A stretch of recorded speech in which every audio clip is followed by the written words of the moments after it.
jadi salah satu pengobat stres dari kegiatan sehari-hari. Dalam rangka memperingati Hari Musik Nasional, Kompas Bisnis akan mengulas perkembangan industri musik secara global dan juga di Indonesia. Kita akan mulai dengan melihat data dari pertumbuhan industri musik global. Pertama, saudara, berdasarkan data dari International Federation of the Phonographic Industry, total pendapatan industri musik global trennya terus tumbuh.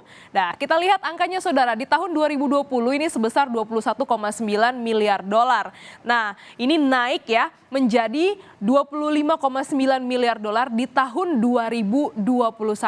Ini artinya, saudara, dalam kurun waktu 1 tahun terjadi pertumbuhan sebesar 18,26%. Penikmat musik kini ya kita tahu semakin jarang meminati rilisan fisik seperti CD, vinil, atau kaset pita. Ya penyebabnya semakin banyak khalayak lebih menikmati, lebih senang begitu ya dengan layanan streaming musik. Meskipun ada biaya langganan, tapi kalau kita hitung dan kita bandingkan jika dengan membeli rilisan fisik, biayanya mungkin bisa lebih hemat nih. Hal ini juga senada dengan laporan International Federation of the Phonographic Industry yang menunjukkan pendapatan industri musik fisik semakin tergerus dan tergantikan dengan layanan streaming. Kita coba bandingkan datanya dari tahun 2010 dibanding dengan tahun 2020. Di tahun 2010, saudara, angka streaming ini baru sekitar 600 juta dolar. Nah, 10 tahun kemudian angka streaming naik berkali-kali lipat menjadi 17,5 miliar dolar. Di saat yang sama, penurunan juga terjadi di industri fisik, rilisan fisik. Kita lihat di tahun 2010 hanya 7,5 miliar dolar dan di 2020 10 tahun kemudian ini angkanya turun setengahnya kurang lebih adalah 4,6 miliar dolar. Selain itu, saudara, kita lihat lagi dan untuk royalti, nah musik tidak bisa dipisahkan dengan royalti. Di tahun 2010 angkanya adalah 1,3 miliar dolar dan ini cukup bagus ya, positif trennya adalah di tahun 2020 10 tahun kemudian ini angkanya naik sebesar 2,5 miliar dolar. Ya, kita tahu meskipun ada juga musisi yang masih tetap berjuang untuk mendapatkan hak royalti dari kekayaan atau karya yang mereka hasilkan. Dari data terkini bisa dilihat bahwa total pendapatan musik adalah 65% berasal dari streaming. Nah, dari musik streaming ini, dari subsektor mana sih yang paling besar sumbangsinya?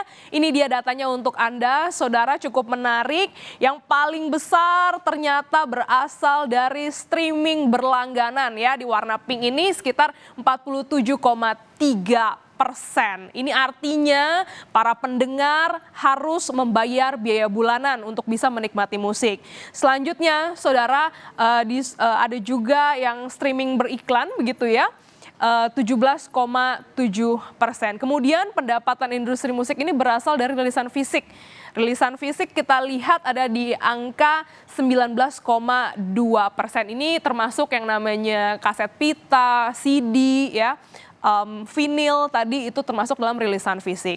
9,4% pendapatan industri musik ini didapat dari hak pertunjukan atau senilai 2,4 miliar dolar. Ada pula pendapatan dari unduhan dan digital lainnya senilai 1,1 miliar dolar atau setara dengan 4,3%. Lalu bagaimana nih, saudara, ya dengan perkembangannya di Indonesia? Berdasarkan data Outlook Pariwisata dan Ekonomi Kreatif 2021-2022, proyeksi nilai PDB subsektor musik pada tahun 2021 mencapai 6,8 triliun rupiah. Kemenparekraf memperkirakan dalam waktu 5 tahun pendapatan musik di Indonesia bisa naik ya 12,8% dengan perkembangan digital streaming. Pendapatan industri musik digital Indonesia diperkirakan mencapai 182,9 juta dolar pada 2022. Nilai ini naik 10,36% dibandingkan tahun sebelumnya, saudara.